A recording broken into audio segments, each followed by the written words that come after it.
अस्सलामु अलैकुम वरहमतुल्लाहि वबरकातुहू। मुहतरम नाज़रीन व सामीन, उम्मीद है कि आप हज़रात खैर वाफ़ियत से होंगे। अल्लाह ताला आप सभी को सही सलामत रखे, ईमान की हालत में रखे। दोस्तों, जो लोग भी हज 2024 में जा रहे हैं सभी के लिए दुआ करें कि अल्लाह तबारक व ताला सभी को अपने घर की हाज़िरी के लिए कबूल फ़रमाए। दोस्तों, कुछ लोगों के जहन में एक सवाल आ रहा है कि जो हमारा ग्रुप है 3 आदमी का, 4 या 5 का, जितने आदमियों का भी ग्रुप है, अगर ग्रुप के किसी आदमी जो है अपनी दरख्वास्त को कैंसिल करता है या वो बीमार हो जाता है या पैसों का इंतज़ाम नहीं होता है या कुछ भी हो सकता है, तो अगर वो कैंसिल करेगा तो क्या पूरा ग्रुप कैंसिल हो जाएगा या अकेला आदमी कैंसिल कर सकता है या नहीं कर सकता। तो दोस्तों, आपने फ़िलहाल फ़ार्म भर दिया है। फ़ार्म भरने के बाद किसी आदमी की तबीयत ख़राब हो गई या पैसों का इंतज़ाम नहीं हो पाया और वो कहे कि मुझे नहीं जाना है, तो आप जो है उसकी दरख्वास्त कैंसिल करा सकते हैं। आपको एक एप्लीकेशन लिखनी होगी मुंबई हज कमेटी को। वहाँ पर वो एप्लीकेशन जैसे ही जाएगी उसमें मजबूरी पूरी बात लिखनी होगी, अपना कवर नंबर, अपना नाम, पूरी डिटेल लिखने के बाद में आप जो है ये एप्लीकेशन मुंबई भेजेंगे। कोई से भी स्टेट के रहने वाले हो, मुंबई जो है बड़ी हज कमेटी का बड़ा ऑफिस है, तो वहीं ये काम होते हैं। आपको वहाँ भेजनी है तो आपके जो है दरख्वास्त को कैंसिल कर दिया जाएगा। यहाँ तक कि अगर कवर हेड भी जो है कैंसिल करना चाहता है तो दूसरा कवर हेड बन जाएगा और उसने जो पैसे जमा कर रखे थे, जो भी किस्तें जमा कर रखी थी, वो सब जो है पैसे रिफ़ंड उसके बैंक अकाउंट में आ जाएंगे। इसीलिए बैंक खाता लिया जाता है कि पैसे वापस आ जाए। या बहुत सी दफ़ा हज कमेटी पैसे रिटर्न भी देती है, यानी हज मुकम्मल होने के बाद में जो पैसे बच जाते हैं वो वापस देती है, वो भी अकाउंट में आ जाते हैं। इसलिए अकाउंट नंबर को लगाया जाता है। तो दोस्तों, आपको घबराने वाली कोई बात नहीं है। बहुत से लोग कह रहे हैं कि जी वैक्सीन की एक ही डोज़ लगी हुई है, क्या सिलेक्शन हो जाएगा? भाई, मैंने कई वीडियो में बताया कि सिलेक्शन तो आपका हो जाएगा, फ़ार्म भी भर दोगे, सारे काम हो जाएंगे, लेकिन जब वीज़ा लगने का नंबर आएगा तो वीज़ा नहीं लग पाएगा अगर ये कानून चेंज ना हुआ, तब्दील ना हुआ। जो वैक्सीन का कानून है, अगर ये बदल गया, हज कमेटी ने मना कर दिया, यहाँ की गवर्नमेंट ने जो है मना कर दिया कि वैक्सीन जो है ज़रूरी नहीं है, तो फिर जो है इसकी ज़रूरत नहीं है। लेकिन फ़िलहाल आप इतनी इस चक्कर में मत पड़ें। फ़िलहाल आप अपना फ़ार्म भर दें, आपका सिलेक्शन भी हो जाएगा और हो सकता है ये बात ही कैंसिल हो जाए, क्योंकि सऊदी गवर्नमेंट ने तो इनकार कर दिया है कि हमें वैक्सीन की ज़रूरत नहीं है, क्योंकि फ़िलहाल ये बीमारी नहीं है। तो इसके ऊपर बात चल रही है, हो सकता है यहाँ भी कैंसिल हो जाए। आप फ़ार्म भर दीजिए, इंशाअल्लाह उसका इंतज़ाम भी अल्लाह ज़रूर करा देगा। दोस्तों, आप हज़रात ने जो भी सवाल किए हैं, एक एक सवाल का जवाब मैं देने की कोशिश करूँगा, रोज़ाना दे रहा हूँ। तो आज भी मैं जो है आप हज़रात ने जो सवालात किए हैं कमेंट में, वो सब सवालों के जवाब बाद देने जा रहा हूँ। आप हज़रात के मन में कोई भी सवाल है तो आप कर सकते हैं। तो दोस्तों, आइए सवालात और जवाबात का सिलसिला शुरू करते हैं। दोस्तों, पहला जो सवाल किया गया है, एक भाई ने सवाल किया है कि 2024 के लिए कब से फ़ार्म भरे जाएंगे।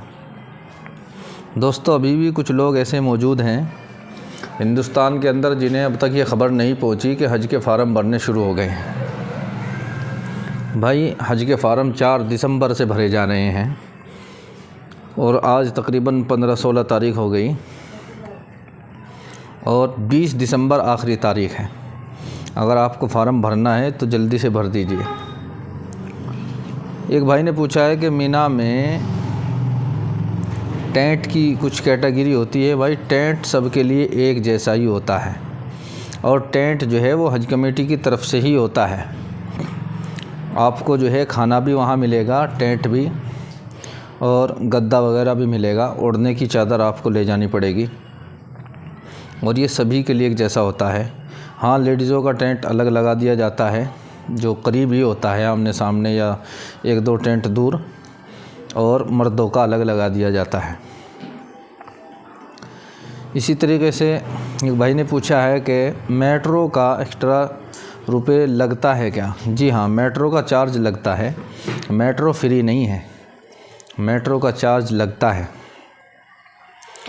एक भाई ने पूछा है कि जनाब, कवर में 3 लोग हैं, किसी वजह से एक शख्स नहीं जा सके तो वो नाम रिमूव हो जाएगा। जी हाँ, नाम कट जाएगा, आप कटवा सकते हैं। इसी तरीके से एक भाई ने पूछा कि जैसे किसी के कोरोना वैक्सीन का एक ही डोज़ लगा हुआ है, दूसरा डोज़ नहीं है, तो क्या उसका सिलेक्शन हो जाएगा? जी हाँ, सिलेक्शन तो हो जाएगा, लेकिन वीज़ा नहीं लगेगा। वीज़े के वक्त जो है ये चीज़ देखी जाएगी, उससे पहले पहले आप इसे जो है सबमिट कर सकते हैं। तो दोस्तों, आप जो है फ़ार्म भर दीजिए, हो सकता है अल्लाह ताला इतने कोई रास्ता निकाल दे। इसी तरीके से एक भाई ने पूछा है कि भाई क्या गवर्नमेंट यानी सरकारी आदमी अगर हाजियों की खिदमत के लिए जाना चाहे तो उसके लिए कुछ अलग से डॉक्यूमेंट चाहिए? भाई उसके लिए जो है अभी हज कमेटी ने ऐलान नहीं किया है। जैसे ही ऐलान होगा उसके बाद ही सारी चीज़ें बताई जाएगी, क्या क्या चीज़ देनी है, क्या करना है। और उन्होंने पूछा है कि जब हज के लिए पेमेंट करना होगा तो वो बहुत बड़ा अमाउंट होगा, तो उसके ऊपर RTR का प्रॉब्लम तो नहीं होगा? जी हाँ, उससे कोई दिक्कत नहीं होगी, उससे कोई दिक्कत नहीं होगी। एक हाजी की पिछले साल भी कोई दिक्कत नहीं आई, इस तरह के जो है सवालात पिछले साल भी आए, लेकिन किसी हाजी को जो है कि इस तरह का कोई दिक्कत नहीं आई कि उसके जो है ITR की वजह से कोई दिक्कत आ रही हो। कोई परेशानी नहीं होगी इंशाल्लाह। इसी तरीके से एक भाई ने पूछा कि इंडिया का इस साल का कोटा कितना है? भाई इस साल के कोटे के बारे में अभी हज कमेटी ने ऐलान नहीं किया है। एक भाई ने कहा है कि मैंने 2007 में अपने वालिद के साथ हज पर गई थी। किसी लेडीज़ ने सवाल किया है कि मैं 2007 में अपने वालिद के साथ में हज पर गई थी, अब मेरा शोहर के साथ हज करना चाहती हूँ, क्या हज कमेटी ऑफ इंडिया परमिशन मिल सकती है? हज कमेटी से ज़िंदगी में एक ही बार आप हज कर सकते हैं। आप जो है कोई 70 प्लस हो उसके साथ में लग कर जा सकती थी, और अब आपके लिए कोई रास्ता नहीं है, तो आप झूठ बोलेंगे कि मैं रिपीटर नहीं हूँ, मैंने हज नहीं कर रखा है, तो आप गुनाहगार होगी। अब अगर आप जाना चाहती है तो आप प्राइवेट टूर से जा सकती है, हज कमेटी से नहीं जा सकती। एक भाई ने पूछा कि मैं गवर्नमेंट टीचर हूँ और हज पर जाना चाहता हूँ, मैं 40 साल का हूँ, मैं डिस्ट्रिक्ट संभल UP से हूँ। जी हाँ, जा सकते हैं, कोई दिक्कत नहीं है। इसी तरीके से एक भाई ने पूछा है कि हज़रत मैंने अपना और घरवाले का फ़ार्म 13 तारीख़ में भरा था, मेरा कवर नंबर कब तक आएगा, रहनुमाई करें। भाई कवर नंबर अभी तक किसी का नहीं आया है, कवर नंबर अभी नहीं आ रहे हैं। तो हज कमेटी से बार बार जो है कहा भी जा रहा है, तो वो कह रही है कि आज कल में आ जाएंगे, लेकिन कवर नंबर नहीं आ रहे हैं। उम्मीद है कि बहुत जल्द इंशाअल्लाह 20 तारीख़ से पहले उम्मीद है कि कवर नंबर आ जाएंगे। इसी तरीके से एक भाई ने पूछा कि कवर नंबर मिलने के बाद क्या करना होगा और फार्म का प्रिंट आउट कब जमा करना होगा और कहाँ करना होगा?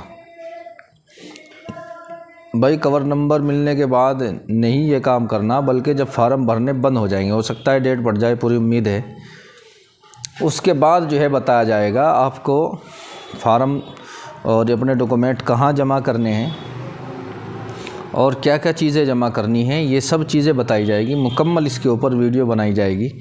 कवर नंबर मिलने के बाद नहीं ये काम करना है, ये तो बाद की बात है। इसी तरीके से एक भाई ने पूछा है कि मेरी एज जो है वो 72 ईयर्स है, और भाई 72 साल वाले जो है अपने साथ में एक आदमी को और ले जाना पड़ेगा, अकेले फार्म नहीं भर सकते। 72 साल, जिसकी 70 साल से ऊपर उम्र है, वो अकेले नहीं जा सकते, अपने साथ में खिदमतगार को लगाना पड़ेगा। जब ही आप जा सकते हैं और आपका डायरेक्ट सिलेक्शन होगा, किसी का नंबर आए ना आए आपका ज़रूर आएगा। इसी तरीके से एक सवाल किया गया है कि दादा और दादी 70 साल के हैं, तो उन्हीं के साथ 2 मेंबर का नंबर आएगा कि एक ही का आएगा? नहीं, उनके साथ में जो है 70 + 2 है ना, तो दोनों के साथ में एक एक आदमी जुड़ जाइए।